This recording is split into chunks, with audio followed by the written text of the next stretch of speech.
contradicting reports about who targeted Saudi Arabia. This is a bit shocking, and it's not confirmed yet. We'll give you the details, we'll give you the facts.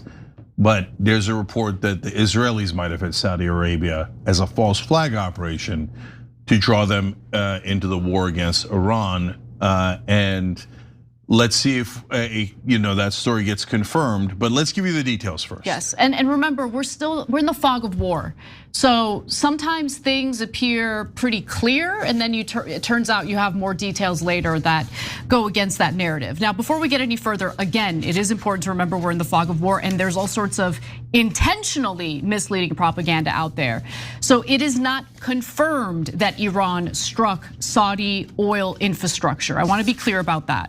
So the Aramco oil refinery, if you're unfamiliar with it, houses one of the Middle East's largest refineries and actually has the capacity to refine 550,000 barrels per day. It serves as a critical export terminal for Saudi crude oil and is a key supplier of transport fuels like diesel for buyers in Europe. Now, according to the official Saudi press agency, there was a limited fire at the plant caused by debris from the interception of 2 drones that were targeting the facility. The question here is, whose drones were they? Right now, there were no injuries reported, thankfully, and the blaze was brought under control. However, Aramco quickly shut down the refinery as a precautionary measure.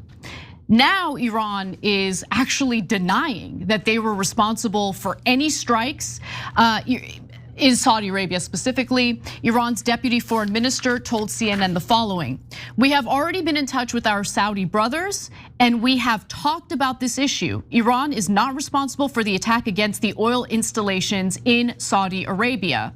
On top of that, I think it's worth noting that a friend of the show and wonderful journalist Ryan Grimm wrote that Saudi Arabia will eventually be able to figure out where the missile came from that struck their oil field, because there were strikes on the oil field as well. And if it's confirmed it was Israel, that'll have regional implications for a generation. Now, some of you might be wondering, Israel, who's blaming this on Israel? Well, interestingly enough, today on Tucker Carlson's show, he made a pretty bold claim, and it had to do with the arrests of Mossad agents in other Arab countries.